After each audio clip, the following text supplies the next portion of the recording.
Social method సంబంధించిన బోధనా పద్ధతులు చూస్తున్నాం. ఈ బోధనా పద్ధతిలో ఫస్ట్ ప్రాజెక్ట్ మెథడ్, దీన్ని మనం ఏమంటామంటే ప్రకల్పన పద్ధతి అని చెప్తాం. ఈ ప్రాజెక్ట్ మెథడ్ గురించి ఇంతకుముందే మనం చెప్పడం జరిగింది. కిల్ ప్యాట్రిక్ దీన్ని అభివృద్ధి చేశాడని, అదేవిధంగా ఇది ప్రాజెక్ట్ పద్ధతి అనేది దేని మీద ఆధారపడి ఉంటుంది అంటాడు. ఈ అమెరికా దేశానికి చెందిన వ్యవహారిక సత్తావాదం మీద ఇది ఆధారపడి ఉంది. ఇది అమెరికా దేశానికి చెందిన శాస్త్రవేత్త కనిపెట్టడం జరిగింది. వ్యవహారిక సత్తావాదం, ప్రాగ్మెటిజం అని చెప్తాం. ఈ ప్రాగ్మెటిజంపై ఈ ప్రకల్పన పద్ధతి, ప్రాజెక్ట్ పద్ధతి అనేది ఆధారపడింది.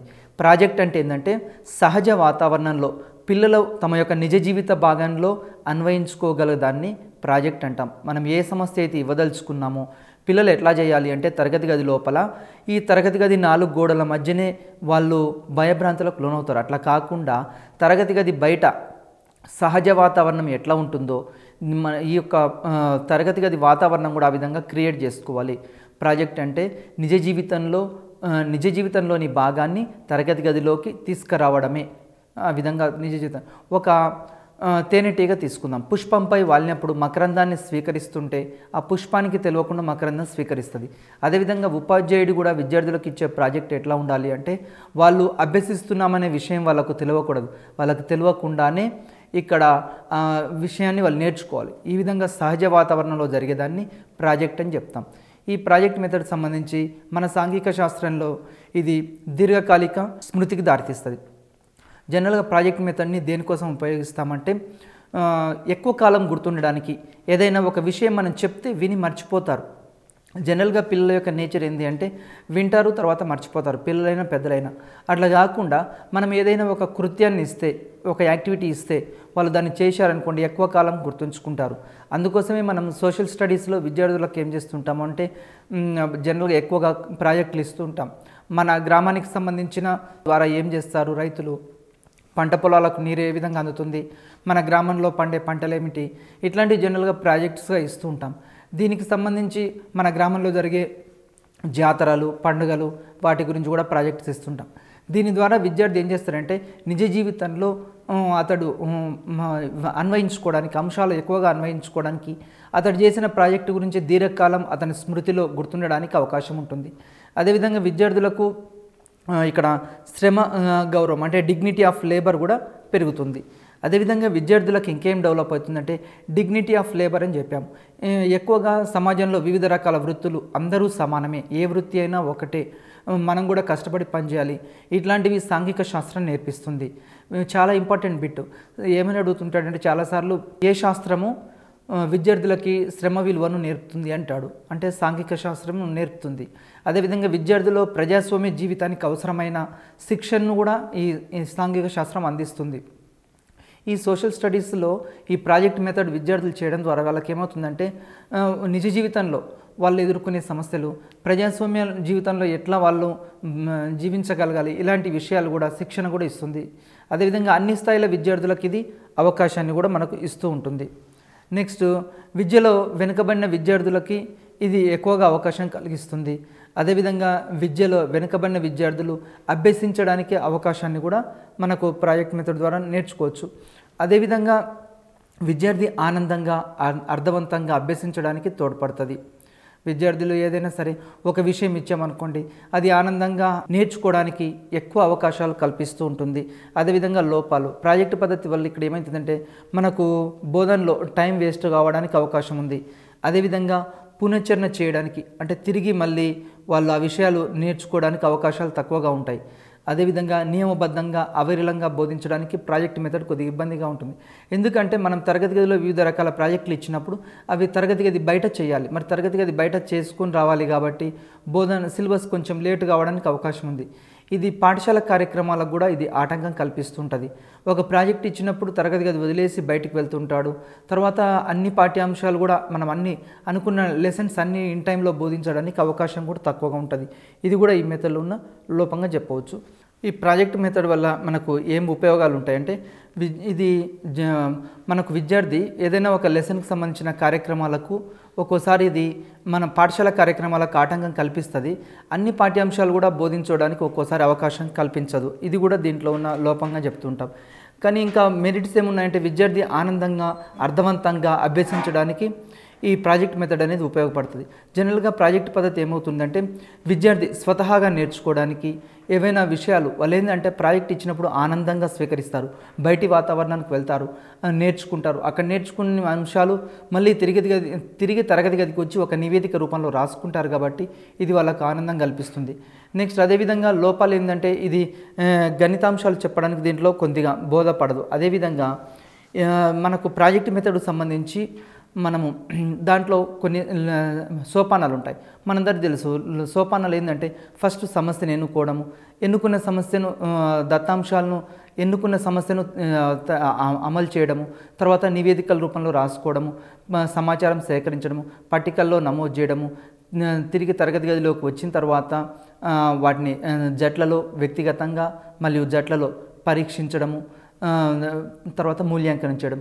ఈ విధంగా కొన్ని ప్రాజెక్టుకు సంబంధించిన సోపానాలు అంటే విద్యార్థి ఉపాధ్యాయుల మధ్య చర్చించుకొని పరస్పరం ఎలాంటి రకాల ప్రాజెక్టులు ఇవ్వాలి, ఏవైతే ఉపయోగకరమో కొన్ని ప్రాజెక్టులు మీకు ఎగ్జాంపుల్కి చూపిస్తున్నాను. మనం జనరల్గా తరగతి గదిలో చేసే ప్రాజెక్టులు ఒకటి బడి తోట వేయడం, ఇట్లాంటి జనరల్గా సైన్స్లో ఇవ్వచ్చు. అదేవిధంగా మొక్కల ప్రత్యుత్పత్తి, పక్షులు వలసపోవడము, పక్షుల ఆహారపు అలవాట్లు, ఇవి జనరల్గా ఇస్తూ ఉంటాం.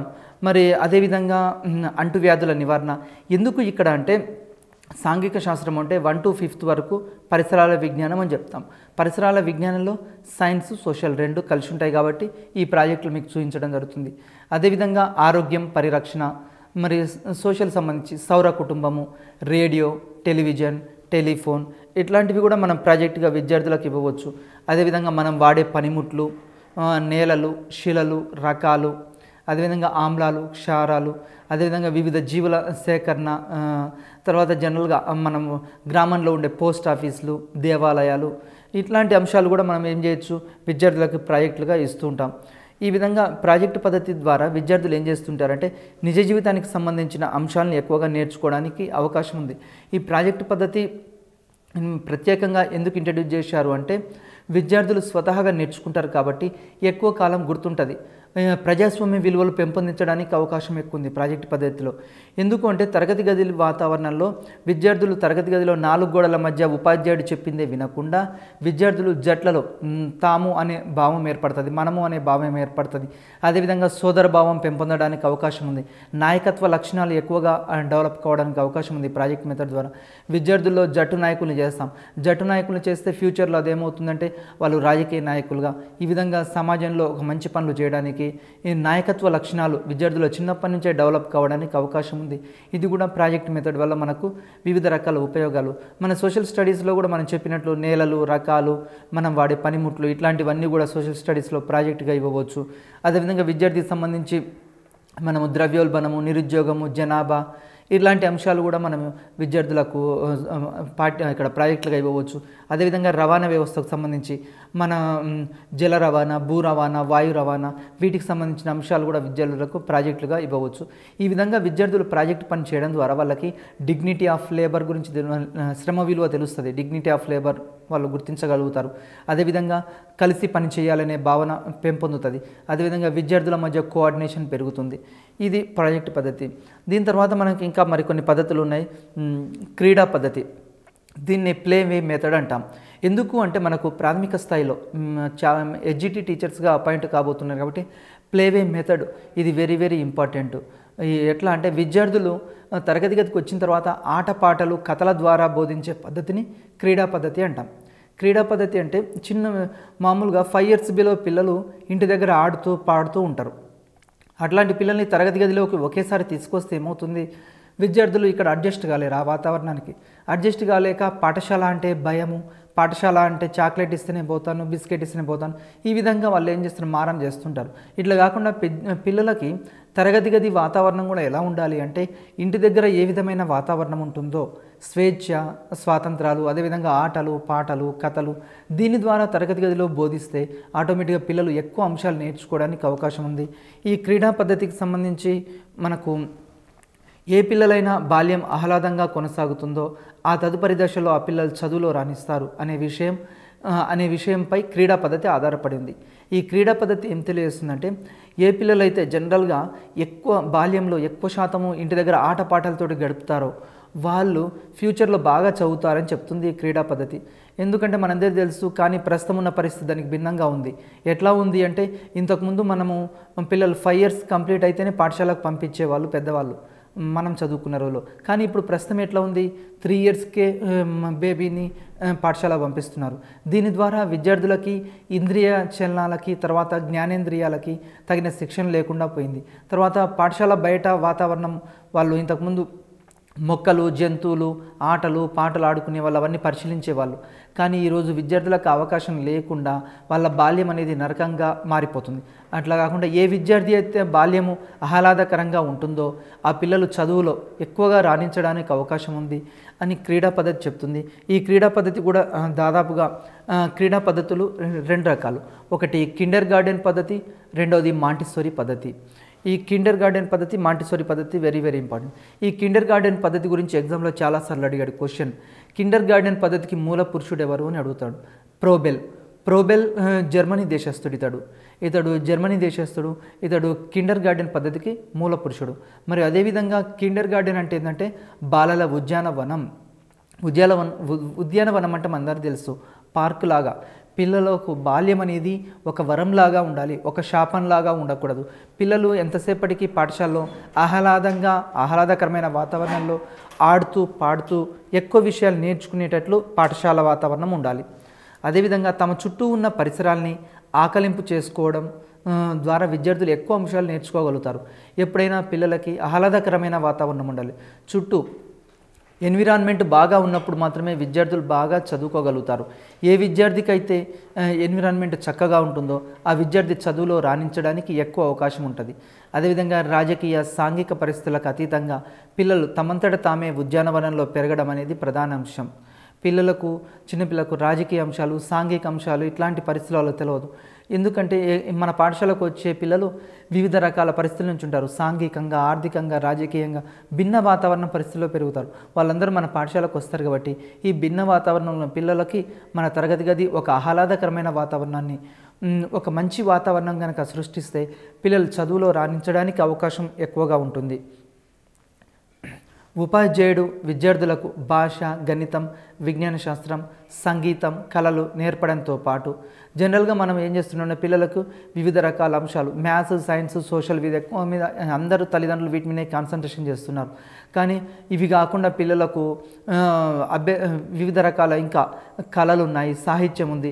వీటి పట్ల ఏ విధంగా వ్యవహరించాలి, వాటి అభ్యసన సామగ్రి, కృత్యాలు ఇవన్నీ పిల్లలకు ఇచ్చామనుకోండి ఆటోమేటిక్గా వాళ్ళు చదువులో రాణించగలుగుతారు. ఏ విద్యార్థి అయితే సంగీతము, ఆటలు, పాటల్లో బాగా రాణిస్తాడో ఆ విద్యార్థి భాష, గణితం, విజ్ఞాన శాస్త్రంలో కూడా రాణించగలుగుతాడు. అందుకోసమే పిల్లలకు ఎలాంటి వాతావరణం ఉండాలంటే ఆటపాటల్లో తగిన శిక్షణ ఉండాలి. వాళ్ళు ఆడుతూ పాడుతూ ఎంజాయ్గా వాళ్ళు చేస్తూ ఉండాలి. అప్పుడు మాత్రం ఆ విద్యార్థులు ఆ మిగతా సబ్జెక్టులలో కూడా రాణించగలుగుతారు. నెక్స్ట్ కిండర్ గార్డెన్లో పద్ధతిలో ముఖ్య అంశం ఏంటంటే బొమ్మలతోటి సృజనాత్మకంగా ఆటలాడడం, కథలు చెప్పడం చేస్తారు.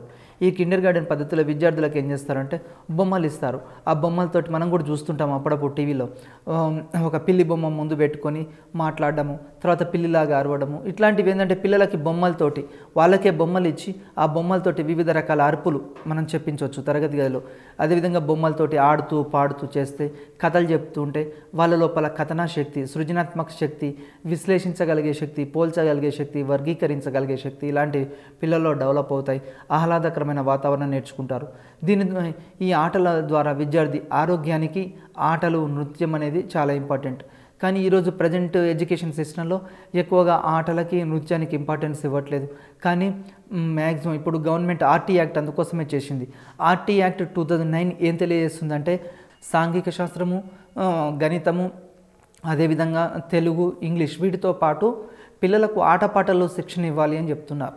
ఈ ఆటపాటల్లో శిక్షణ ఇవ్వడం ద్వారా వాళ్ళు తమ నిజ జీవితంలో ఎదురయ్యే సమస్యలను పరిష్కరించుకోగలుగుతారు. కిండర్ గార్డెన్ పద్ధతి కూడా అదే చెప్తుంది. ఆటలకు ఎక్కువ ఇంపార్టెన్స్ ఇవ్వాలి. డ్యాన్స్ చేస్తే ఆటోమేటిక్గా వాళ్ళ యొక్క మానసిక శక్తి, అదేవిధంగా ఆహ్లాదకరమైన వాతావరణం అనేది డెవలప్ అవుతుంది. పిల్లలు ప్రకృతి అధ్యయనంలో భాగంగా తోటల పెంపకాన్ని తోటలోని మొక్కలను వాళ్ళు పరిశీలిస్తుంటారు. జనరల్గా పిల్లలకి పార్క్కి తీసుకెళ్ళినప్పుడైనా కానీ లేకుంటే ఊరి బయట పొలాల్లోకి తీసుకుపోయినప్పుడు వాళ్ళు ఏం చేస్తుంటే వివిధ రకాల మొక్కల్ని పరిశీలిస్తారు. ఈ పరిశీలన నైపుణ్యం అనేది వాళ్ళలో డెవలప్ అవుతుంది. అందుకోసమే ఈ పరిశీలన శక్తి డెవలప్ అవుతుంది. కాబట్టి కిండర్ గార్డెన్ మెథడ్ ఏం చెప్తుంది అంటే ఎక్కువగా పిల్లల్ని ఆహ్లాదకరమైన వాతావరణం, ఫీల్డ్ ట్రిప్స్ ఇట్లాంటివి తీసుకుపోవాలి, క్షేత్ర పర్యటన తీసుకుపోవాలి. దీని ద్వారా విద్యార్థుల్లో ఏం డెవలప్ అవుతుందంటే స్వయం వివర్తనము, స్వయం భావ ప్రకటన, స్వయం అధ్యయనము మొదలగు సామర్థ్యాలు అభివృద్ధి చెందుతాయి. ఇది ఇంపార్టెంట్ బిట్ అండి. ఏం బిట్ అడిగాడంటే ఏ పద్ధతి ద్వారా విద్యార్థులు స్వయం వివర్తనము, స్వయం భావ ప్రకటన, స్వయం అధ్యయనము అనేవి అభివృద్ధి అవుతాయని చాలాసార్లు కూడా అడిగాడు. ఏంటిదంటే కిండర్ గార్డెన్ పద్ధతి ద్వారా విద్యార్థులు సెల్ఫ్ కాన్ఫిడెన్స్, స్వయంగా అధ్యయనం చేయడానికి ఎక్కువ ఇంపార్టెన్స్ జరుగుతుంది. నెక్స్ట్ ఎక్కువ విషయాలు నేర్చుకోగలుగుతారు. విద్యార్థుల్లో స్వయం వివర్తనము, స్వయం భావనము ఇట్లాంటి అంశాలు డెవలప్ అవుతాయి. అదేవిధంగా బోధనాభ్యాసంలో పెను మార్పులు రావడానికి కూడా దోహదం చేస్తుంది. ఈరోజు ఈ క్రీడా పద్ధతి ద్వారా విద్యార్థుల్లో టీచింగ్ లెర్నింగ్ ప్రాసెస్లో కూడా మార్పులు వచ్చాయి. ఆర్టీ యాక్ట్ కూడా ఏం చెప్తుంది అంటే ఆర్టీ యాక్ట్, ఎన్సిఎఫ్ 2005, ఎస్సిఎఫ్ 2011 ఏం తెలియజేస్తుందంటే విద్యార్థులకు బోధనాభ్యసన ప్రక్రియలో ఎంతసేపటికి ఉపాధ్యాయ కేంద్రీకృత బోధనా పద్ధతులు కాకుండా చైల్డ్ సెంటర్ ఎడ్యుకేషన్ సిస్టమ్ని డెవలప్ చేస్తే ఆటోమేటిక్గా పిల్లల యొక్క ఆలోచన విధానంలో సరళలో మార్పులు వస్తాయి. దీని ద్వారా ఎక్కువ అంశాలు నేర్చుకోగలుగుతారని ఇక్కడ చెప్పడం జరుగుతుంది. పిల్లల భావాలకి ప్రాధాన్యత ఇచ్చే కృత్యాలే అభ్యసనానికి మూలం అనే వాదనను ముందుకు తెచ్చిన పద్ధతి కిండర్ గార్డెన్ పద్ధతి. ఈ కిండర్ గార్డెన్ సిస్టంలో ముఖ్యంగా ఏంటంటే పిల్లలకు సంబంధించిన భావాలు, వాళ్ళ యొక్క ఆలోచనలకి వాళ్ళు చెప్పే విషయాలు మనం వినాలి. జనరల్గా చిన్నపిల్లలు వర్షం ఎందుకు పడుతుంది, ఆకాశంలో చంద్రుడు అక్కడ ఎందుకు ఉండాలి, సూర్యుడు అక్కడే ఎందుకు ఉండాలి, ఇట్లాంటి క్వశ్చన్స్ అడుగుతుంటాడు. అడిగినప్పుడు మనం ఏం చేయాలి, ఆ ప్రశ్నల్ని వాళ్ళని ఆహ్వానించగలగాలి. పిల్లలు అడిగే ప్రశ్నలకి సమాధానాలు ఓపికగా చెప్తూ ఉండాలి. అదేవిధంగా పిల్లలకు స్వేచ్ఛనివ్వాలి, వాళ్ళు వివిధ రకాల కృత్యాలు చేయడానికి అవకాశం కల్పించాలి అని కిండర్ గార్డెన్ పద్ధతి మనకు చెప్పడం జరుగుతుంది. ఈ పద్ధతి ద్వారా పిల్లలకు స్వేచ్ఛని ఎక్కువగా ఇస్తూ ఉండాలి. ఈ పద్ధతి వల్ల గణితపరంగా సంఖ్యాభావన, సమయం, అనుపాతము, తర్వాత మనకు వస్తువులను వివిధ రూపాల్లో అమర్చడం మొదలైన అంశాల పట్ల జ్ఞానం పొందుతారు. విద్యార్థులు జనరల్గా ఇది గణితమే కాకుండా సాంఘిక శాస్త్రంలో కూడా విద్యార్థులు ఏం చేస్తారంటే గ్రహణము, ఈ ఆటలు ఆడుకోవడము, సూర్యగ్రహణము, చంద్రగ్రహణము, అదేవిధంగా వివిధ రకాల వస్తువుల్ని పరిశీలించడము, ఇలాంటివి కూడా కిండర్ గార్డెన్ ప్లేవే మెథడ్లో కూడా విద్యార్థులు నేర్చుకోవడానికి అవకాశం ఉంది. నెక్స్ట్ ఈ పద్ధతి ద్వారా అభ్యసనం ఎట్లా జరుగుతుంది అంటే ఈ పద్ధతిలో ముఖ్యంగా ఫస్ట్ కథలు చెప్పడం. విద్యార్థులకి ఆ కథలు చెప్పడంతో పాటలు పాడడం ద్వారా, ఆటలు ఆడడం ద్వారా జ్ఞాన నిర్మాణం జరుగుతుంది. విద్యార్థుల్లో జ్ఞాన నిర్మాణం ఏ విధంగా జరుగుతుంది అంటే పిల్లలకి స్టోరీస్ చెప్పడము, పాటలు పాడించడం, దీని ద్వారానే ఆటపాటలతోటి తరగతి గది వాతావరణం ఆహ్లాదకరంగా చేస్తే ఆటోమేటిక్గా విద్యార్థులు చదువు పట్ల ఆసక్తి పెరిగి బోధనాభ్యసన కృత్యాల్లో నిమగ్నం అవుతారు. దీని ద్వారా ఎక్కువ అంశాలు నేర్చుకోవడానికి అవకాశం ఉంది. ఇక్కడ ఉపాధ్యాయుడే కేంద్రంగా కాకుండా విద్యార్థి కేంద్రంగా ఇక్కడ బోధన అనేది జరుగుతుంది. నిర్మాణాత్మక కృత్యాల ద్వారా పిల్లల చేతుల్లో నేర్పుగా పనిచేయడము, సృజనాత్మకతతో పాటు పని పట్ల సరైన దృక్పథం ఏర్పడడం జరుగుతుంది. విద్యార్థులకి కిండర్ గార్డెన్ పద్ధతి ద్వారా పిల్లలకి ఏం చేస్తున్నాం, ఆటపాటలతో నేర్చుకుంటారు. ఎప్పుడైనా పిల్లలు ఆడుతూ ఉంటే వాళ్ళు ఏం చేస్తుంటారు, చిన్నగా వాళ్ళ చేతులకు పని చెప్తుంటారు. చేతులకు పని చెప్పడం ద్వారా హస్తలాఘవ నైపుణ్యం అనేది డెవలప్ అవుతుంది. అదేవిధంగా పిల్లలు మనం ఏదైనా ఒక బొమ్మని చూయించి ఆ బొమ్మను గీయమంటే చక్కగా గీస్తారు పిల్లలు. అదేవిధంగా సృజనాత్మకంగా పాటల్ని పొడిగించమంటే పాటలు పొడిగిస్తారు. మనం ఒక కథ చెప్పి సగం చెప్పి ఆపేసి ఆ కథను పొడిగించమన్నాం అనుకోండి, ఆటోమేటిక్గా పిల్లలు ఏం చేస్తుంటారు, కథని పొడిగిస్తూ ఉంటారు. ఈ విధంగా పిల్లలు కథలను పొడిగించడానికి, తర్వాత సృజనాత్మక కృత్యాల్లో పాల్గొనడానికి ఎక్కువ అవకాశం అనేది ఉన్నది ఈ కిండర్ గార్డెన్ పద్ధతిలో. నెక్స్ట్ మనకు దీనికి సంబంధించి విద్యార్థులు ఎక్కువగా నిర్మాణాత్మక కార్యక్రమాలు ఇట్లాంటి జరగడానికి ఈ కిండర్ గార్డెన్ పద్ధతి ద్వారా మనకు ఎక్కువ అవకాశం అనేది కల్పిస్తున్నది. అంటే పిల్లల్లో కిండర్ గార్డెన్ పద్ధతి ద్వారా ఏమవుతుందంటే వాళ్ళు సృజనాత్మక కార్యకలాపాలు, పని పట్ల గౌరవం ఇట్లాంటివి అనేవి పెరగడానికి అవకాశం ఉంది వారికి. అదేవిధంగా ఈ కిండర్ గార్డెన్ పద్ధతిలోని కొన్ని ప్రధాన సూత్రాలు చూద్దాం. అదేంటంటే పాఠశాల అనేది ఒక సాంఘిక ప్రయోగశాల. ఈ పాఠశాలనే ఒక వాళ్ళకి ప్రయోగశాల. విద్యార్థులు ఎందుకంటే వారి జీవితం వారి భవిష్యత్తు అంతా ఎక్కడ తీర్చిదిద్దబడుతుంది? తరగతి గది వాతావరణంలో తీర్చిదిద్దబడుతుంది. ఈ తరగతి గది 4 గోడల మధ్యనే విద్యార్థుల యొక్క భారత భవిష్యత్తు తీర్చిదిద్దబడుతుంది. కాబట్టి పాఠశాల అనేది ఒక సాంఘిక ప్రయోగశాల. పెద్దగైన తర్వాత ఉత్తమ పౌరులుగా తీర్చిదిద్దడానికి వాళ్ళ హక్కులేంది, బాధ్యతలేంది, సమాజంలో ఏ విధంగా మెలగాలి, ఇలాంటివన్నీ నేర్చుకోవడానికి పాఠశాల అనేది ఒక ప్రయోగశాల. అదేవిధంగా పాఠశాలలో వివిధ రకాల పిల్లలు ఉంటారు, భిన్న మనస్తత్వం ఉంటారు. అదేవిధంగా వివిధ మతాలకు, కులాలకు, జాతులకు చెందిన విద్యార్థులు ఉంటారు. ఈ అందరితోటి వీళ్ళు కలిసిపోయి వివిధ రకాల కొత్త అంశాలు, వివిధ రకాల మతాలకు సంబంధించిన ఆచారాలు నేర్చుకోవడానికి అవకాశం కల్పిస్తుంది. అదేవిధంగా విద్యార్జనకు ఆటలు ఆధారం. జనరల్గా మనము విద్యార్థులకి ఆటల ద్వారానే ఎక్కువ విషయాలు నేర్చుకోవడానికి అవకాశం ఉంది. దీని ద్వారా శారీరక, మానసిక, నైతిక శక్తులు పెంపొందించే అవకాశం ఉంది. విద్యార్థులకు ఈరోజు మనం చూస్తే ఆటపాటల ద్వారా సంగీతం ద్వారా అదేవిధంగా వివిధ రకాల శక్తులు వాళ్ళకి డెవలప్ కావడానికి అవకాశం ఉంది. కాబట్టి శారీరకంగా, మానసికంగా డెవలప్ కావడానికి అవకాశం ఉంది. అదేవిధంగా కిండర్ గార్డెన్ పద్ధతిలో మనకు పని అనుభవం, స్వయం ప్రకటనలకు ప్రాధాన్యత ఉంటుంది.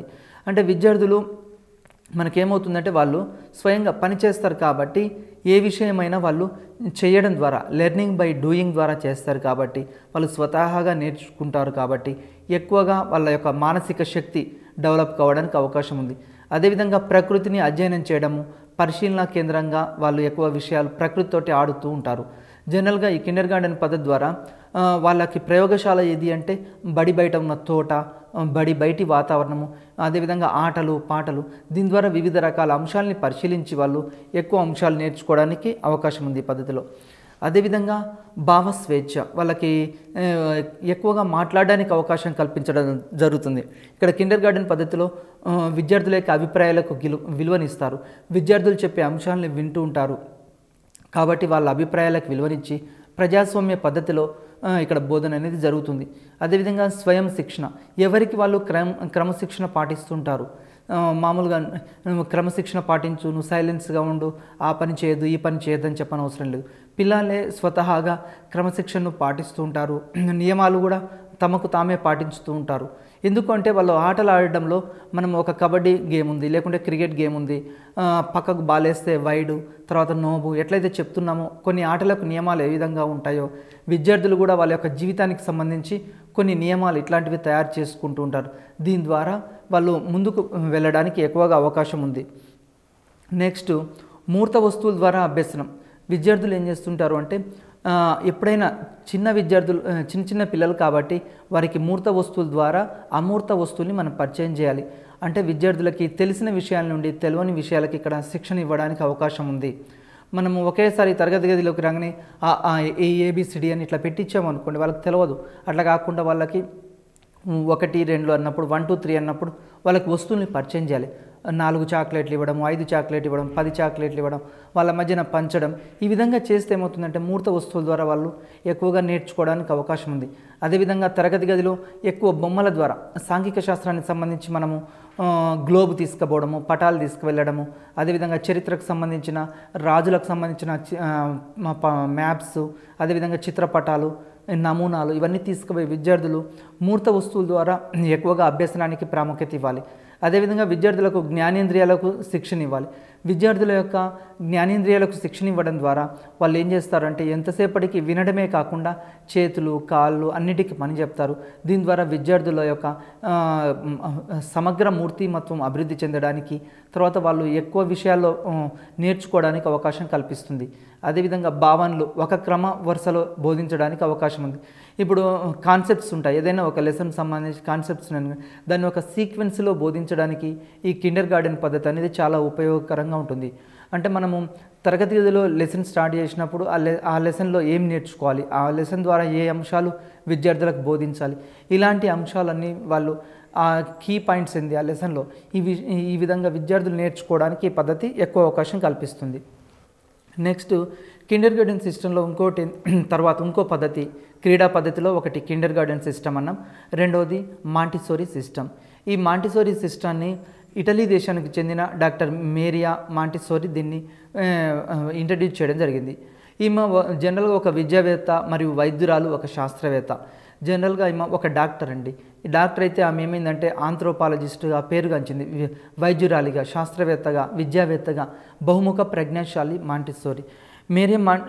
మేరీ మాంటిసోరీ ఏం చెప్తుంది అంటే ఎడ్యుకేషన్ సిస్టంలో ఈమె కూడా ఒక సిస్టాన్ని ఇంట్రడ్యూస్ చేసింది.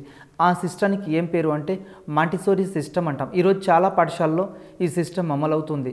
దీంట్లో ఉన్న ప్రధాన సూత్రం ఏంటంటే పిల్లలకు సంపూర్ణమైన స్వేచ్ఛనివ్వాలి, విద్యార్థులకి ఎక్కువ స్వేచ్ఛనివ్వాలి. ఈ స్వేచ్ఛ ద్వారా విద్యార్థుల్లో స్వీయ నిగ్రహము, సెల్ఫ్ కంట్రోల్, స్వీయ క్రమశిక్షణకు దారితీస్తుంది. పిల్లలకు ఎక్కువ స్వేచ్ఛనిస్తే ఏమైందంటే పిల్లలు ఫర్ ఎగ్జాంపుల్ ఈ యొక్క మాంటిసోరీ సిస్టంలో మనం తరగతి గదిలో ఏం చేస్తామంటే పిల్లలకి అన్నం కలిపి తినిపిస్తూ ఉంటాము. తల్లిదండ్రులు ఏం చేస్తున్నారు, అన్నం తిను అని కలిపి పిల్లలకు తినిపిస్తుంటారు. అట్లా కాదు, మాంటిసోరీ సిస్టమ్ ఏమది, పిల్లలకి అన్నం ఇస్తారు, మీరే తినండి అంటారు. అది కింద పోయినా పర్వాలేదు కానీ వాళ్ళు తింటుండాలి. దీని ద్వారా పిల్లల యొక్క అన్ని అవయవాలకు, జ్ఞానేంద్రియాలకు ఇక్కడ శిక్షణ ఇవ్వడం జరుగుతుంది. అంటే పిల్లలు స్వతహాగా జనరల్గా పిల్లలు పరిగెడుతుంటే కింద పడతారు అని మనం భయపడి వాళ్ళను పరిగెట్టకుండా మట్టి అంటకుండా చూస్తుంటాం. కానీ మాంటిసోరీ సిస్టమ్ ఏం చెప్తుంది అంటే పిల్లలు ఆటలు ఆడాలి, పాటలు పాడాలి, తర్వాత పరిగెత్తాలి. ఈ విధంగా వాళ్ళు ఏది చేయగలిగితే అది చేస్తూ ఉండాలి. తర్వాత స్వయంగా వాళ్ళే బట్టలు వేసుకోవాలి. జనరల్గా మనం బట్టలు వేస్తుంటే తల్లే బట్టలు వేస్తుంటుంది, షూ వేస్తుంటుంది, ఇట్లాంటివి వేస్తుంటాయి. కానీ అట్లా చేయకూడదు.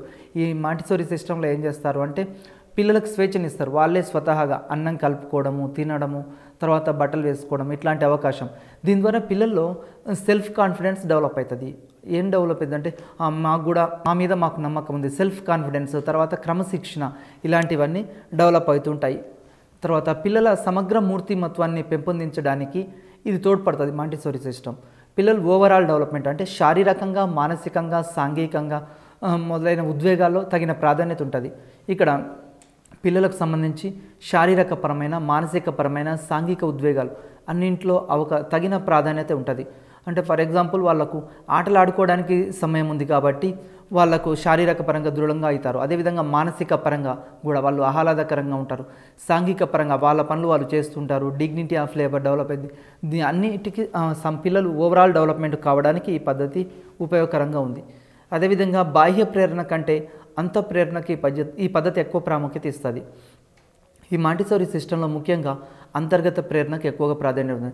అదేవిధంగా జ్ఞానేంద్రియాలే జ్ఞానానికి ద్వారాలు. మనకు జనరల్గా మనం జ్ఞానం ఎట్లా వస్తుంది, 5 జ్ఞానేంద్రియాలు. ఈ జ్ఞానేంద్రియాల ద్వారా మనకు జ్ఞానం అనేది అంటే నాలెడ్జ్ అనేది వస్తుంటుంది. అది ఎట్లనో మనం తెలుసు. ఈ పద్ధతిలో జట్టు పని కంటే వ్యక్తిగత పనికి ఎక్కువ ప్రాముఖ్యత ఉంటుంది. ఫర్ ఎగ్జాంపుల్ మనం ఏదైనా వర్క్ని తరగతి గదిలో జట్లకు ఎక్కువగా ఇస్తుంటాం. అట్లా కాకుండా ఇక్కడ ఇండివిజువల్ యాక్టివిటీస్కి ఎక్కువ ఇంపార్టెన్స్ ఇస్తారు. అదేవిధంగా వ్యక్తిగత సంరక్షణ కార్యక్రమాలకు, ఆరోగ్యము, పరిశుభ్రత మొదలైన కార్యక్రమాలకు ఎక్కువగా ప్రాధాన్యత ఇస్తారు. ఈ మాంటిసోరీ సిస్టంలో పిల్లలే తమంతట తాము అన్ని పనులు చేసుకోవాలి కాబట్టి ఆటోమేటిక్గా వాళ్ళకు ఆరోగ్యంగా ఉండడానికి, డైలీ స్నానం చేయడానికి ఇట్లాంటి అవకాశం అనేది కల్పిస్తుంది. వాళ్ళ పనులు వాళ్ళు చేసుకుంటుంటారు. విద్యార్థి యొక్క శారీరక, మానసిక భావోద్రేగాలు సంపూర్ణ వికాసం పొందడానికి ఈ క్రీడా పద్ధతి అనేది ఉపయోగపడుతుంది. క్రీడా పద్ధతి యొక్క ముఖ్య ఉద్దేశం ఏంటంటే పిల్లలు ఓవరాల్ డెవలప్మెంట్ కావాలి. అంటే శారీరకంగా, మానసికంగా, భావోద్వేగాల పరంగా వాళ్ళు సంపూర్ణ మూర్తిమత్వ వికాసం చెందడానికి ఈ క్రీడా పద్ధతి అనేవి మనకు తోడ్పడుతూ ఉంటాయి. ఈ తోడ్పడడం ద్వారా వాళ్ళు వివిధ రకాల అంశాలు ముందుకు వెళ్తుంటారు. నెక్స్ట్ ఇంకో పద్ధతి అండి, కృత్యాధార పద్ధతి. దీన్నే యాక్టివిటీ బేస్డ్ టీచింగ్ మెథడ్ అంటాం. ఈ కృత్యాధార పద్ధతి ఎప్పుడు ప్రాచుర్యంలోకి వచ్చిందంటే మనకు అందరికీ తెలుసు 1986లో ఎపెప్ అని పథకం వచ్చింది. ఈ పద్ధతి ద్వారా ఇక్కడ మనకేమైంది అంటే ఎపెప్ ద్వారా ఈ పద్ధతి ప్రాచుర్యంలోకి వచ్చింది. ప్రస్తుతం కూడా యాక్టివిటీ బేస్డ్లోనే ఎక్కువ విద్యా విధానం జరుగుతుంది. దీన్నే కృత్య పద్ధతి అంటాం.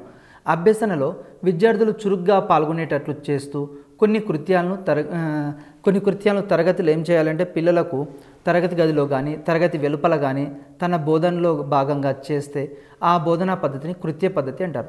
కృత్య పద్ధతి ద్వారా విద్యార్థులు తరగతి గది లోపల, తరగతి గది బయట కొన్ని యాక్టివిటీస్ ఇస్తే వాళ్ళు చేస్తూ ఉంటారు. ఈ యాక్టివిటీస్లో కూడా కొన్ని రకాలు ఉన్నాయి. అది ఏంటి అంటే ఒకటి భౌతికపరమైన కృత్యాలు, అంటే ఆటలు ఆడడం, మాట్లాడడము, తర్వాత ఒకరిలో ఒక అభిప్రాయాలు షేర్ చేసుకోవడం, ఇవన్నీ భౌతికపరమైన వాటిలో వస్తుంటాయి. నెక్స్ట్ భౌతికపరమైన తర్వాత మానసికపరమైనవి. మానసికపరమైన అంటే విద్యార్థుల యొక్క ఆలోచన విధానము, నెక్స్ట్ సాంకేతికపరమైనవి. సాంకేతికపరమైన వాటిలో పిల్లలు అబాకస్తో పూసలు లెక్కించడము, తర్వాత స్కేల్ కొలవడము, డామినో కార్డులు ఉపయోగించడము, అదేవిధంగా గ్లోబ్ను ఉపయోగించడము, సోషల్ స్టడీస్లో గ్లోబ్ను ఉపయోగించడము, అదేవిధంగా పటాలు, శీతోష్ణ స్థితిని ఇట్లాంటి అధ్యయనం చేయడము, పటాలు, తర్వాత చిత్రపటాలకు సంబంధించిన అంశాలు కూడా ఇక్కడ వస్తూ ఉంటాయి. తర్వాత చైనా సామెత ఒకటి ఉంది, ఏంటంటే what I hear I forget, what I see I remember, what I do I understand. నేను ఏది వింటానో అది మర్చిపోతాను. నెక్స్ట్ కానీ నేను ఏది వింటానో అది మర్చిపోతాను, కానీ నేనేం చేస్తాను అది నాకు గుర్తుంటుంది, ఎక్కువ కాలం గుర్తుంటుంది. ఇది చాలాసార్లు టీఆర్టీలో అడగడం జరిగింది. ఏంటిది అంటే మనం ఏ పని అయితే ఎక్కువ కాలం చేస్తామో, ఏ పని అయితే చేస్తామో అది ఎక్కువ కాలం గుర్తుంటుంది. విన్నా కానీ చూసినా కానీ మర్చిపోతుంటాం, చేస్తే మాత్రం మనం మర్చిపోం. ఎగ్జాంపుల్ మనకు జ్ఞానేంద్రియాల్లో చూద్దాం. విన్న దాంట్లో ఎంత శాతం గుర్తుంటుంది? 25% గుర్తుంటుంది. చూస్తే 30% గుర్తుంటుంది. వినడం ప్లస్ చూడడం ద్వారా 50% గుర్తుంటుంది. చెప్తే మాత్రం 80% గుర్తుంటుంది. అంటే ఏదైనా ఒక విషయాన్ని మనము వింటే 20% గుర్తుంటుంది. ఒక కథ ఎవరైనా చెప్పారనుకోండి, మళ్ళీ మన తిరిగి చెప్పమన్నప్పుడు ఒక 20% చెప్తాం, మిగతాదంటే కల్పించి చెప్తుంటాం. అదేవిధంగా ఒక పని చూసామనుకోండి 30% గుర్తుంటుంది. అదేవిధంగా వినడం చూడడం ఈ రెండు అయితే 50%, మనం ఇంకోలో చెప్తుంటుంది 80% గుర్తుంటుంది. అంటే మెయిన్ ఏంది అంటే ప్రతి ఒక్క విద్యార్థి ఎక్కువగా చేస్తూ ఉండాలి. ఎక్కువగా చేస్తే మర్చిపోవడానికి అవకాశం తక్కువ ఉంటుంది. ప్రతి విద్యార్థి ఎంత శాతం మర్చిపోవడానికి అవకాశం ఉంటుందంటే ఇక్కడ 10%. తర్వాత మనం వివిధ రకాల సిద్ధాంతాలు కూడా చూస్తుంటాం సైన్స్లో, వీటిలలో ఈ కృత్యాధార పద్ధతి బోధించడానికి ఎపెప్ సూత్రాలని చెప్తాం. ఇవి 6 సూత్రాలు ఉన్నాయి. ఈ 6 సూత్రాల ద్వారా ఈ 6 సూత్రాలు ఎగ్జామినేషన్లో ఇంపార్టెంట్, అడుగుతాడు. ఒకటి, అభ్యసన ప్రక్రియను కల్పించడం. ఎగ్జామినేషన్ పాయింట్ ఆఫ్ వ్యూలో ఎట్లా అడుగుతాడంటే ఈ క్రిందిది ఎపెప్ సూత్రాల్లో కానిదేది అంటాడు. ఒక 3 అయినవి ఇస్తాడు, 4వది కానిది ఇస్తాడు. కాబట్టి గుర్తుంచుకోవాల్సింది మొట్టమొదటిది ఏంటంటే అభ్యసన ప్రక్రియను కల్పించడం. విద్యార్థికి ఏం చేయాలంటే తరగతి గదిలో అభ్యాసాలు ఎక్కువగా ఇవ్వాలి, కృత్యాలు ఎక్కువగా ఇవ్వాలి. మనం చెప్పకూడదు. ఎంతసేపటికి ఉపాధ్యాయుడు చెప్తూ ఉంటే విద్యార్థి వినడం కాదు, విద్యార్థి స్వతహాగా వివిధ రకాల కృత్యాల ద్వారా విషయాన్ని నేర్చుకోవాలి. మనం తరగతి గదిలో చెప్పకుండా విద్యార్థులకు కృత్యాలు ఇస్తే, యాక్టివిటీస్ ఇస్తే వాళ్ళే చేస్తుంటే దాని ద్వారా అట్లాంటి అవకాశం కల్పించాలి, అభ్యసన ప్రక్రియలు కల్పించాలి. రెండోది, క్రియలు, అన్వేషణ, ప్రయోగాల ద్వారా అభ్యసనాన్ని పెంపొందించాలి.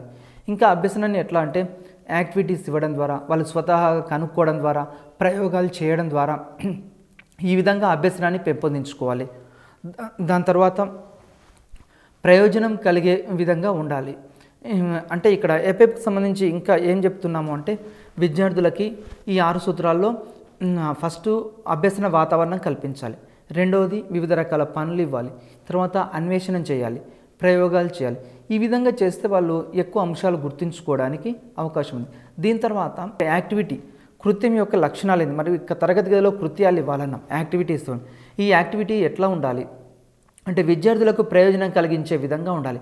మనం ఒక కృత్యం తరగతి గదిలో ఇచ్చినప్పుడు పిల్లలకు అది వాళ్ళు ఆలోచించే విధంగా ఉండాలి, పిల్లల యొక్క జిజ్ఞాసను పెంచే విధంగా ఉండాలి.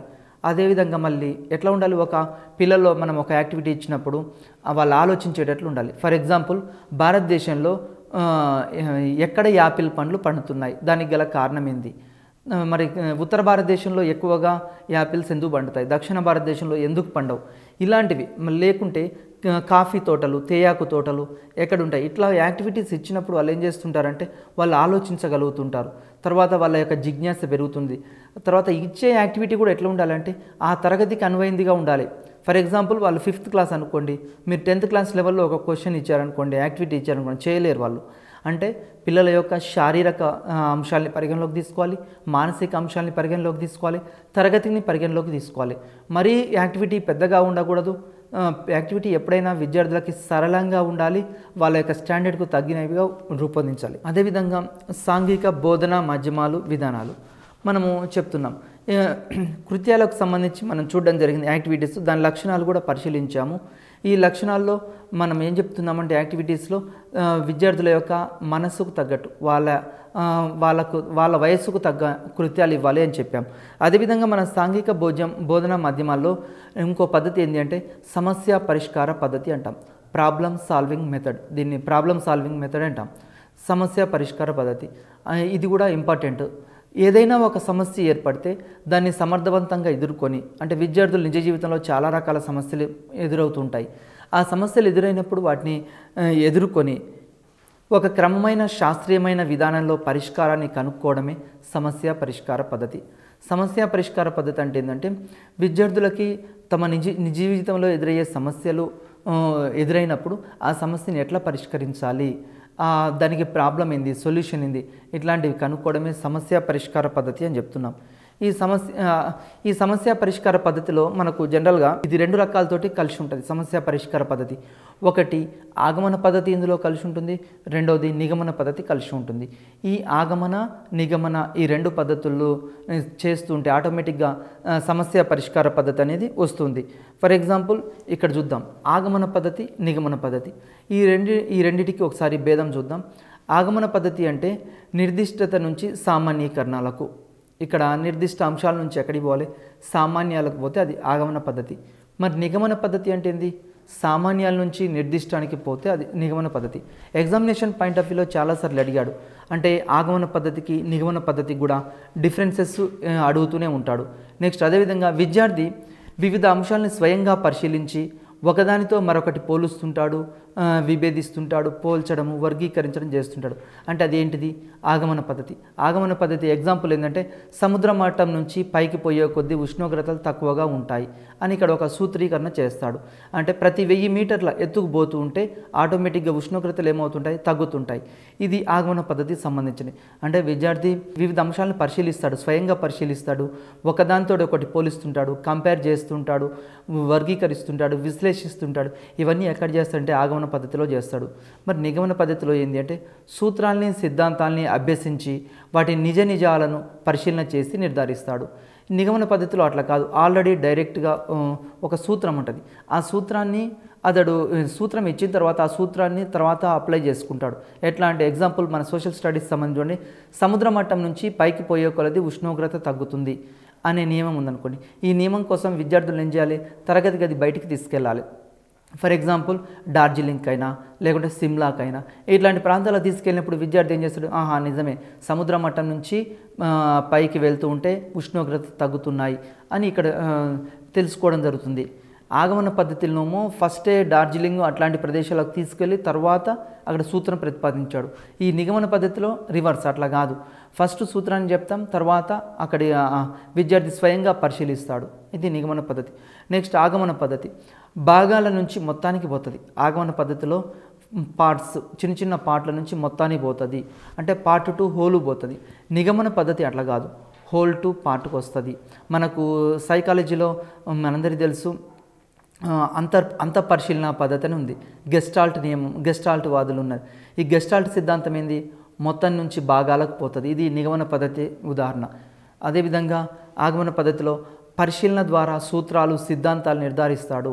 అంటే విద్యార్థి స్వయంగా పరిశీలించిన తర్వాత మాత్రమే సూత్రాలు సిద్ధాంతాలు ఇక్కడ నిర్ధారిస్తాడు. మరి నిగమన పద్ధతి అట్లా కాదు, సూత్రాలను ఇక్కడ ఏం చేస్తాడంటే వినియోగిస్తాడు. నిగమన పద్ధతిలో ఫస్టే సూత్రాలని వినియోగించుకుంటాడు. ఫర్ ఎగ్జాంపుల్ చెప్తా, a+b² అని ఇచ్చామనుకోండి, ఆటోమేటిక్గా a²+b² ఇట్లా చెప్తుంటాడుగా. ఇక్కడ ఏంది, ఫస్ట్ సూత్రాలని నిజ జీవితంలో వాటిని వినియోగించగలిగితే అది నిగమన పద్ధతి అవుతుంది. అదేవిధంగా నిగమన పద్ధతిలో విద్యార్థులు ఏం చేస్తారంటే వివిధ రకాల అంశాలని అక్కడ ఫస్టే సూత్రం ఉంటుంది, ఆ సూత్రాన్ని అతను అప్లై చేసుకుంటుంటాడు. అదేవిధంగా ఆగమన పద్ధతి ఇది ప్రారంభ దశ, నిగమన పద్ధతి ఏంటంటే అంత్యదశ. ఆగమన పద్ధతి అప్పుడే ప్రారంభమవుతుంది, నిగమన పద్ధతి అంత్యదశ. ఈ విధంగా ఎగ్జామ్లో మనకు క్వశ్చన్స్ రావడానికి అవకాశం ఉంది. మరి సమస్య పరిష్కార పద్ధతిలో ఒక సమస్యకు ఉండాల్సిన మంచి లక్షణాలు ఏంది, ఏదైనా ఒక ప్రాబ్లం ఇచ్చామనుకోండి దానికి ఉండాల్సిన మంచి లక్షణాలు, ఒకటి విద్యా విలువలు కలిగినదై ఉండాలి. మనము ఏ క్వశ్చన్ ఇచ్చినా కానీ దాని ద్వారా విద్యా విలువలు అనేవి కలిగి ఉండాలి. అదేవిధంగా విద్యార్థుల యొక్క అవసరానికి తగిందై ఉండాలి. మనము తరగతి గదిలో విద్యార్థులకు ఇచ్చే ప్రాబ్లమ్స్ ఎట్లా ఉండాలి అంటే విద్యార్థుల అవసరాలకు తగ్గట్లు ఉండాలి. ఆ ప్రశ్న మళ్ళీ వారి నిజ జీవితంలో ఉపయోగపడే విధంగా ఉండాలి.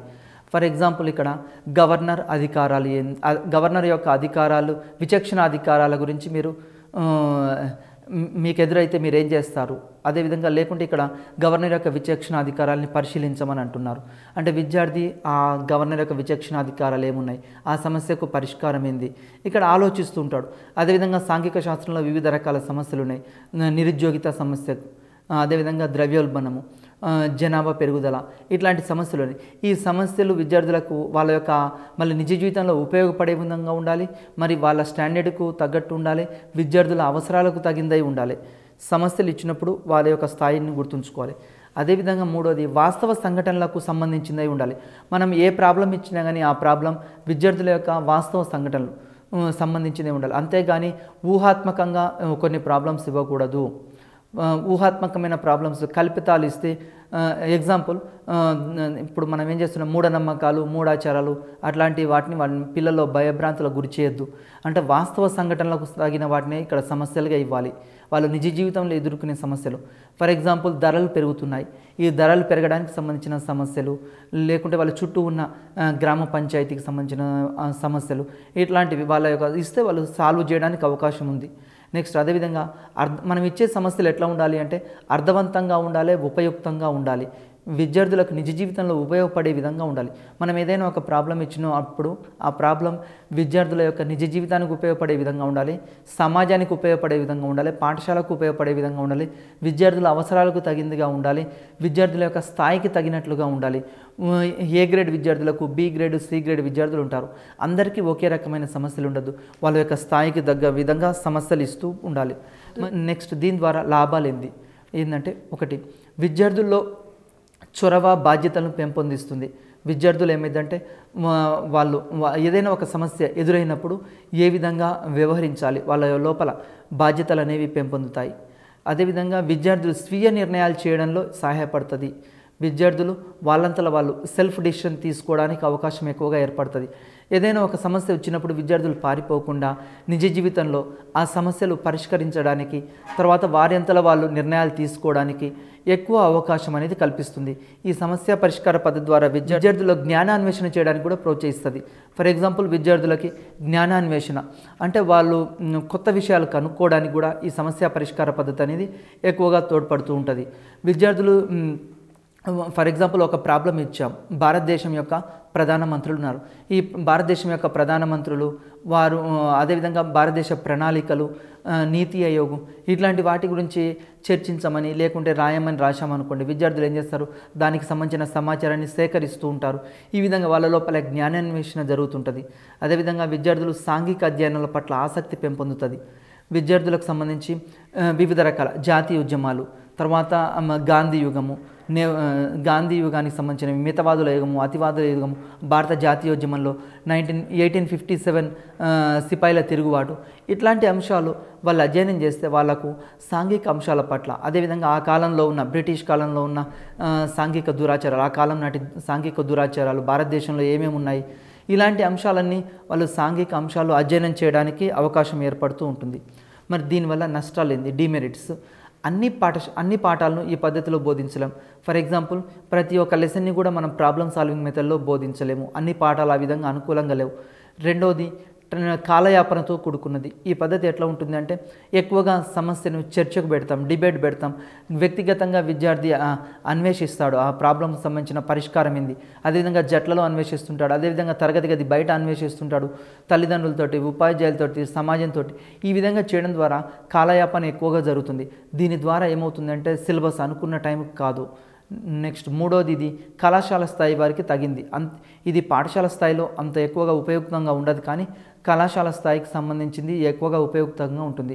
ఫర్ ఎగ్జాంపుల్ భారతదేశంలో పార్లమెంటరీ తరహా వ్యవస్థ ఉన్నది, పార్లమెంటరీ తరహా వ్యవస్థ భారతదేశానికి షూటబులా కాదా, అధ్యక్ష తరహా ప్రభుత్వం బాగుంటుందా, ఇట్లాంటి అంశాలన్నీ ఇవి పాఠశాల స్థాయి కంటే కళాశాల స్థాయిలో ఎక్కువగా ఉంటే బాగుంటుంది. ఇది సమస్య పరిష్కార పద్ధతి సంబంధించి. నెక్స్ట్ దీని తర్వాత మరి ఒక పద్ధతి ఉందండి మనకు, అది ఏంటిది అంటే లెక్చరర్ మెథడ్. ఈ లెక్చరర్ మెథడ్ సంబంధించి ఇది మన సోషల్ స్టడీస్లో అతి పురాతనమైన పద్ధతి లెక్చరర్ మెథడ్. ఈ లెక్చరర్ మెథడ్ సాంఘిక అధ్యయనాల్లో అతి పురాతనమైంది. అదేవిధంగా ఉపాధ్యాయుడు ఏం చేస్తాడు, మాటల ద్వారా విషయాన్ని విద్యార్థులకి మనం ఏదైతే చెప్పదలుచుకున్నామో దాన్ని బోధించేదాన్ని ఉపన్యాస పద్ధతి అంటాం. ఉపన్యాస పద్ధతి చాలా ఇంపార్టెంట్, చాలాసార్లు ఎగ్జామ్లో అడుగుతాడు. ఏ బోధనా పద్ధతి అతి ప్రాచీనమైనది? ఉపన్యాస పద్ధతి. ఉపన్యాస పద్ధతిలో ఏం చేస్తాము అంటే మనం ఏదైతే బోధించదలుచుకున్నామో ఆ విషయాన్ని ఎవరు చెప్తారు ఇక్కడ? ఉపాధ్యాయుడు, లెక్చరరే చెప్తుంటాడు, ఉపాధ్యాయుడు చెప్తూ ఉంటాడు. ఈ విధంగా ఉపాధ్యాయుడు బోధించేదాన్ని ఉపన్యాస పద్ధతి అని చెప్తుంటాం. ఎగ్జామ్లో ఇంకో బిట్ కూడా అడగొచ్చు, ఉపన్యాస పద్ధతికి గల మరొక పేరేంది అని కూడా అడగొచ్చు. మరొక పేరేందంటే స్పీచ్ మెథడ్ లేకుంటే భాషణ పద్ధతి. ఇది లెక్చరర్ మెథడ్కి ఉన్న మరొక పేరు. అంటే జనరల్గా లెక్చరర్ మెథడు చాలాసార్లు టెట్లో అడిగాడు, డిఎస్సిలో అడిగాడు. ఏమడుగుతా అంటే ఉపన్యాస పద్ధతికి గల మరొక పేరేంది? భాషణ పద్ధతి, స్పీచ్ మెథడ్. అదేవిధంగా ఇది నల్లబలపై రాసి మాట్లాడే పద్ధతి, చాక్ అండ్ టాక్ మెథడ్ అని కూడా అంటారు. దీనికి మూడు రకాల పేర్లు ఉన్నాయి. ఒకటి స్పీచ్ మెథడ్ అన్నా లెక్చరర్ మెథడే, భాషణ పద్ధతి అన్నా లెక్చరర్ మెథడే, అదేవిధంగా చాక్ అండ్ టాక్ మెథడ్ అన్నా ఉపన్యాస పద్ధతి. మనకు ఉపన్యాస పద్ధతిలో ఉన్న ముఖ్య అంశాలు ఏంది ఒకసారి పరిశీలిద్దాం. ప్రారంభంలో విషయం గురించి ప్రస్తావించాలి. మనం ఈ పద్ధతిలో ఒక ముఖ్య అంశం ఏంటంటే ఫస్ట్ విషయం గురించి మనం తరగతి గదిలో ప్రస్తావించాలి. ప్రస్తావించిన తర్వాత ఆ విషయానికి సంబంధించిన సమాచారం అంతా ఎవరు అందించాలి? ఇక్కడ ఉపాధ్యాయుడు మాత్రమే, లెక్చరర్ మాత్రమే అందించాలి. ఈ ఉపన్యాస పద్ధతి అనేది అవసరమైన చోట ప్రశ్నలు వేయవచ్చు. ఇక్కడ ఉపన్యాసకుడికి స్వేచ్ఛ ఎక్కువగా ఉంటుంది, అంటే టీచర్కి స్వేచ్ఛ ఎక్కువగా ఉంటుంది, విద్యార్థులకి ఇక్కడ స్వేచ్ఛ ఉండదు. ఈ ఉపన్యాస పద్ధతిలో విద్యార్థులకి స్వేచ్ఛ ఉండదు. ఎవరికి స్వేచ్ఛ ఉంటుంది అంటే ఉపాధ్యాయులకు మాత్రమే స్వేచ్ఛ ఉంటుంది. అదేవిధంగా ఒక విషయాన్ని ఎవరు తరగతి గదిలో మొత్తం హోల్ అండ్ సోల్ చెప్పేది ఎవరంటే ఉపాధ్యాయుడు మాత్రమే చెప్తూ ఉంటాడు. అదేవిధంగా ఒక పాఠాన్ని ఇంట్రడ్యూస్ చేసేటప్పుడు, పరిచయం చేసేటప్పుడు ఈ పద్ధతి బాగుంటుంది. ఎందుకంటే మనం ఒక లెసన్ ఇంట్రడ్యూస్ చేయాలనుకున్నాము, ఈ భారత జాతీయ స్వాతంత్రోద్యమం గురించి ఇంట్రడ్యూస్ చేయాలనుకోండి, స్టార్టింగ్లో ఉపన్యాస పద్ధతి ద్వారా ఇక్కడ బోధిస్తే చాలా బాగుంటుంది. అదేవిధంగా రెండోది అవసరమైన చోట ప్రశ్నలు వేయవచ్చు. పిల్లలకు మనం లెసన్ చెప్పుకుంటూ మరి పిల్లలు ఆసక్తిగా వింటున్నారా, వినట్లేదా, అది అర్థమవుతుందా, అర్థం కావట్లేదా అని చూడడానికి అక్కడక్కడ ఉపన్యాస పద్ధతులు ఏం చేయొచ్చు, మనము ప్రశ్నలు వేయవచ్చు. ప్రశ్నలు వేయడం ద్వారా విద్యార్థులకు ఎంతవరకు అర్థమైంది, అర్థం కాలేదు, ఈ విధంగా మనం ఏం చేయొచ్చు, మూల్యాంకన చేయడానికి కూడా ఎక్కువగా అవకాశం ఉంది ఈ ఉపన్యాస పద్ధతిలో. నెక్స్ట్, విషయాన్ని సవివరంగా, వరుసగా, క్రమంలో, తార్కికంగా ఉదాహరణలతో వివరించవచ్చు. ఈ ఉపన్యాస పద్ధతి యొక్క ఫ్లెక్సిబిలిటీ ఏంటి అంటే విషయాన్ని మనం ఏ విషయమైతే చెప్పదలుచుకున్నామో ఆ విషయాన్ని ఒక సీక్వెన్స్లో చెప్పడానికి అవకాశం ఉంది. అదేవిధంగా తార్కికంగా చెప్పడానికి అవకాశం ఉంది. అదేవిధంగా ఉదాహరణలతోటి వివరించడానికి అవకాశం ఉంది. ఉపన్యాస పద్ధతిలో మనం ఈరోజు ఉపన్యాస పద్ధతి ఆధారంగా ఏ పాఠాలు బోధించవచ్చు, ఎగ్జామ్లో అడగవచ్చు, టీఆర్టీలో చాలాసార్లు అడిగాడు. ఫర్ ఎగ్జాంపుల్ శివాజీ పాఠం ఉంది. శివాజీ పాఠం ఏ పద్ధతిలో బోధించవచ్చు, ఉపన్యాస పద్ధతిలో బోధించవచ్చు. అదేవిధంగా మహాత్మా గాంధీ గురించి చెప్పదలుచుకున్నాం అనుకోండి, అంటే జీవిత చరిత్రలు, జీవిత గాథలు, స్వాతంత్రోద్యమము, ఇట్లాంటివన్నీ కూడా లెక్చరర్ మెథడ్లో చెప్తే చాలా ఎక్కువగా ఆసక్తి ఎక్కువగా ఉంటుంది విద్యార్థులకి. అదేవిధంగా ఈ ఉపన్యాస పద్ధతిలో ఇంకోటి ఉపాధ్యాయుడు ఏం చేయాలంటే ఎక్కువ ఉదాహరణలతోటి ఇవ్వాలి. ఎక్కువ ఉదాహరణలు ఇస్తే విద్యార్థుల్ని ఆకట్టుకోగలుగుతాడు. ఫర్ ఎగ్జాంపుల్ తన యొక్క వాయిస్ మాడ్యులేషన్ చేంజ్ చేయడం ద్వారా కూడా ఉపాధ్యాయుడు ఏం చేస్తాడు, ఆటోమేటిక్గా విద్యార్థుల్ని ఎక్కువగా ఆకర్షించడానికి అవకాశం ఉంది. ఈ ఉపన్యాస పద్ధతిలో ఎంతసేపటికి ఉపాధ్యాయుడు ఒకే స్వరంతో మాట్లాడొద్దు, తన యొక్క వాయిస్ని మాడ్యులేషన్ చేస్తుండాలి. ఆ విధంగా చేస్తే విద్యార్థులు లెసన్ పట్ల ఆసక్తి అవ్వడానికి అవకాశం ఉంది. అదేవిధంగా విషయాన్ని క్రమ పద్ధతిలో ఒక సీక్వెన్స్లో అందించడానికి అవకాశం ఉంది. మనం ఉదాహరణలు ఇవ్వచ్చు. ఫర్ ఎగ్జాంపుల్ ఇప్పుడు ఒక లెసన్ చెప్తున్నామండి, లెసన్ చెప్పేటప్పుడు సమకాలీన సమస్యలు జోడించడానికి, కరెంట్ అఫైర్స్ జోడించడానికి ఈ లెక్చరర్ మెథడ్ ఎక్కువగా ఉపయోగకరంగా ఉంటుంది. ఫర్ ఎగ్జాంపుల్ భారతదేశంలో ప్రస్తుతం డిమానిటైజేషన్ జరిగింది, దీనివల్ల లాభం ఏంది, తర్వాత ఇంకా ప్రజెంట్ బర్నింగ్ టాపిక్స్ ఉన్నాయి, పర్యావరణ కాలుష్యం ఉంది, అదేవిధంగా ప్రాజెక్టులు కట్టాలా వద్దా, ఇట్లాంటి సమస్యలు, మిషన్ భగీరథ, మిషన్ కాకతీయ, ఇలాంటి ప్రజెంట్ జరిగే అంశాలని ప్రభుత్వం ఇంప్లిమెంట్ చేస్తున్న కార్యక్రమాలు ఉన్నాయి. ప్రభుత్వం ఇంప్లిమెంట్ చేస్తున్న కార్యక్రమాల్లో షాదీ ముబారక్, తర్వాత మిషన్ కాకతీయ, మిషన్ భగీరథ, తర్వాత పనికి ఆహార పథకం, ఇలాంటి అంశాలు ఉన్నాయి. వీటన్నిటినీ కరెంట్ అఫైర్స్ని జోడిస్తూ ఉపన్యాస పద్ధతి ద్వారా విద్యార్థులకు ఎక్కువగా బోధిస్తే విద్యార్థులు ఆకర్షితులు కావడానికి అవకాశం ఉంది. అదేవిధంగా ముఖ్యమైన విషయాల్ని పేపర్పై రాసుకోవాలి. ఉపన్యాస పద్ధతిలో తరగతి గదికి వెళ్ళినప్పుడు మనము ఒక ఉపాధ్యాయుడిగా లెక్చరర్గా అన్ని విషయాలు గుర్తుకు రావు కాబట్టి ఏమైనా మెయిన్ పాయింట్స్ ఉంటే వాటిని రాసుకోవాలి. అదేవిధంగా విద్యార్థులకు కూడా ఉపన్యాస పద్ధతిలో కొన్ని మెయిన్ అంశాలని వాళ్ళని రాసుకోమని స్పృశించమని చెప్తూ ఉండాలి. ఇది ఉపన్యాస పద్ధతిలో ఉన్న ముఖ్యమైన అంశాలు. నెక్స్ట్, ఈ ఉపన్యాస పద్ధతి వల్ల మరి ఇంకా ఏం ప్రయోజనాలు ఉన్నాయి? ఈ ఉపన్యాస పద్ధతి వల్ల ఏం ప్రయోజనాలు ఉన్నాయంటే తక్కువ కాలంలో ఎక్కువ విషయాల్ని బోధించవచ్చండి.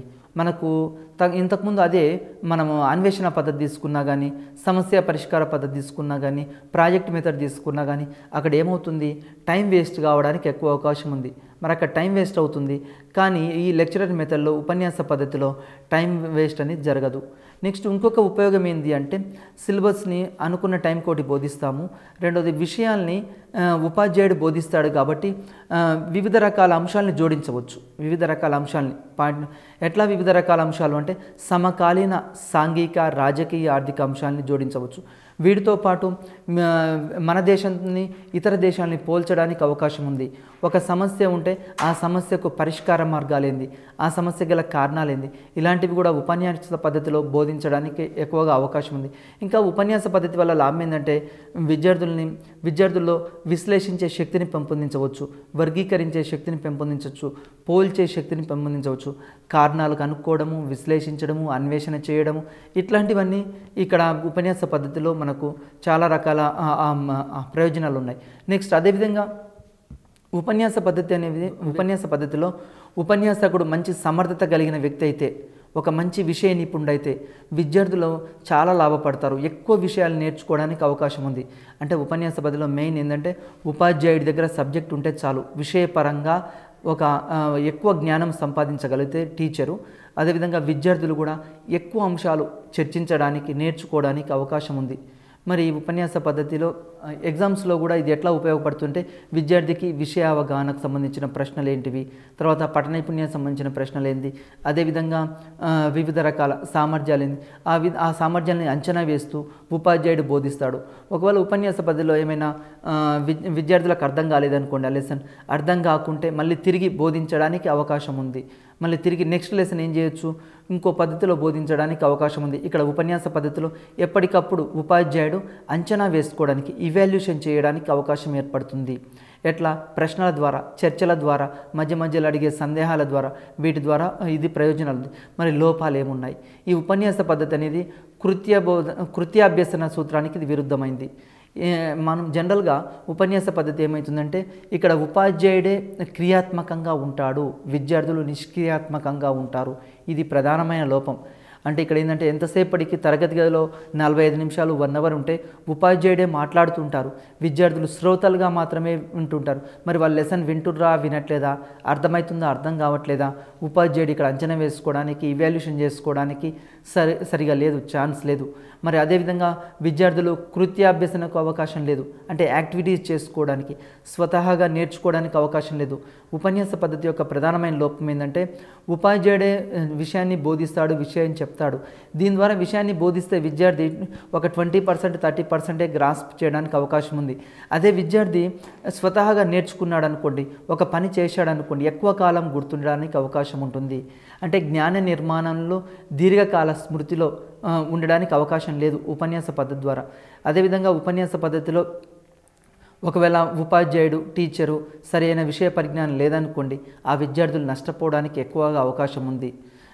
మరి ఒక అంశం ఏంటంటే ఈ ఉపన్యాస పద్ధతి ద్వారా విద్యార్థులు చాక్ అండ్ టాక్ మెథడ్ కాబట్టి కథా పద్ధతి, అంటే కథల్ని జోడించడము, తర్వాత సమయ సందర్భంగా జోడించలేదనుకోండి, కథలు జోడించకపోవడం, విద్యార్థులకి విసుగు రావడానికి అవకాశం ఉంది. అదేవిధంగా విద్యార్థులకి బోర్ రావడానికి కూడా ఎక్కువగా అవకాశం ఉంది ఈ ఉపన్యాస పద్ధతి ద్వారా. ఇంకా ఉపన్యాస పద్ధతిలో మనం చూస్తే ఈ పద్ధతిని ఉపయోగించే సందర్భాలు, ఒకటి ఉద్దీపన చేయడానికి, ఏదైనా విద్యార్థుల్లో మోటివేషన్ కలిగించాలి అంటే ఈ ఉపన్యాస పద్ధతిని ఉపయోగించవచ్చు. అంటే మోటివేషన్కి, ఉద్దీపన చేయడానికి విద్యార్థులు మీరు భవిష్యత్తులో గాంధీ మహాత్ముల్లాగా, తర్వాత నెహ్రూలాగా ఎక్కువ వాళ్ళ జాతీయ నాయకుల్లాగా మీరు తయారు కావాలి, లేకుంటే ఏపీజే అబ్దుల్ కలాం లాగా శాస్త్రవేత్తలు కావాలి, ఈ విధంగా వాళ్ళని ఉద్దీపన చేయడానికి అవకాశం ఉంది. అదేవిధంగా నూతన పాఠాన్ని పరిచయం చేయడానికి కూడా ఈ ఉపన్యాస పద్ధతిని మనం ఎక్కువగా ఉపయోగించవచ్చు. నెక్స్ట్ విషయ స్పష్టత కలిగించడానికి కూడా ఉపయోగిస్తాం. మనం ఇంతసేపు ఈ ఉపన్యాస పద్ధతి, సమస్య పరిష్కార పద్ధతి వీటన్నిటి గురించి తెలుసుకోవడం జరిగింది. అయితే ఎగ్జామినేషన్ పాయింట్ ఆఫ్ వ్యూలో మనకు చాలా ఇంపార్టెంట్ ఏంటంటే బోధనా పద్ధతులు. ఈ బోధనా పద్ధతుల మీద మనకు క్వశ్చన్ వస్తుంది కాబట్టి మెయిన్ ఏంటంటే ఉపన్యాస పద్ధతిలో ముఖ్య ఉద్దేశం ఏంటంటే ఉపాధ్యాయుడు క్రియాత్మకంగా ఉంటాడు, విద్యార్థి నిష్క్రియాత్మకంగా ఉంటాడు. అదే అన్వేషణ పద్ధతి అయినా, ప్రాబ్లమ్ సాల్వింగ్ మెథడ్లో అయినా, ప్రాజెక్ట్ మెథడ్లో అయినా అక్కడ విద్యార్థి క్రియాత్మకంగా ఉంటాడు, ఉపాధ్యాయుడు నిష్క్రియాత్మకంగా ఉంటాడు. ఈ విధమైన ముఖ్యాంశాలు ఈ బోధనా పద్ధతిలో ఉన్నాయి.